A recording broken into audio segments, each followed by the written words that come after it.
Here's a historical note about John the Italian. Odo's Commentary on Ecclesiastical Writers, Volume 2, page 434, provides some insights. John the Italian was a Cluniac monk, Roman by origin and Italian by nationality, serving professionally as a canon. He was brought to Rome by Saint Odo, the abbot of Cluny, in 939. From Rome, he was taken to Ticinum, where he became a monk, as John himself confirms in the first book of the life of Saint Odo, Numbers 2 and 4. After some time, he was appointed prior, as mentioned multiple times in the second book, Numbers 4, 7, and 10. However, it's uncertain whether this occurred at Cluny, in Rome near St. Paul, or somewhere else, as this doubt arises when comparing Numbers 10 and 21.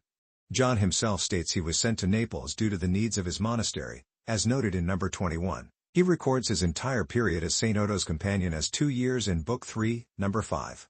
John wrote the life of St. Odo, abbot of Cluny, in 3 books, documenting everything he witnessed or heard about Odo's actions and words during that time, or learned later from others. After St. Odo died on November 18, 942, John began writing the life of his abbot not long thereafter.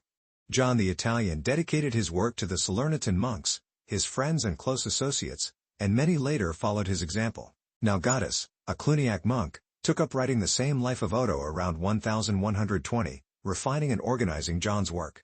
This life of Saint Odo, written by John the Italian, is included in the collection of Lawrence Surius, Volume 6, on November 18. Both lives, by John and Nalgatus, are also found in the Cluniac library with notes by André Duchesne. Finally, in the 5th century of the Order of Saint Benedict, pages 124 and following, 150 and following, Gerardus Johannes Vossius discusses John the Italian, the author of the Life of Saint Odo, in the second book on Latin historians, chapter 40. The reference I'm using is 324, John Mabillon and Andrew Duchesne, in the mentioned locations. The Life of Saint Odon, the second abbot of Cluny. Prologue to John the Italian's book on miracles. You have often encouraged me, most noble and distinguished consul, Lord Pantaleo, I, the humblest John, the least among all monks and priests, to translate certain things found in the Greek books or histories, which are not available in Latin, into the Latin language.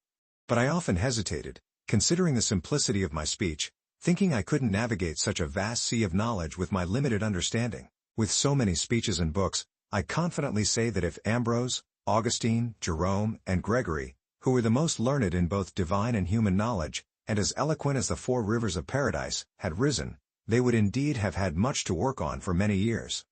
How much more so for me, since I am the least of all, with less learning in both sciences, and my understanding is already diminished with age, and my eyes have grown dim? But as I pondered these things for a long time, not knowing whether to obey you or hide my ignorance in silence, sometimes persuaded by your encouragement, and trusting in the benevolence of the fathers and brothers, in whose hands these chapters or narratives will come, who will kindly strive to correct and amend them, I will undertake this assigned work, invoking the help of the Holy Spirit, who opens the mouths of the mute and makes the tongues of infants eloquent.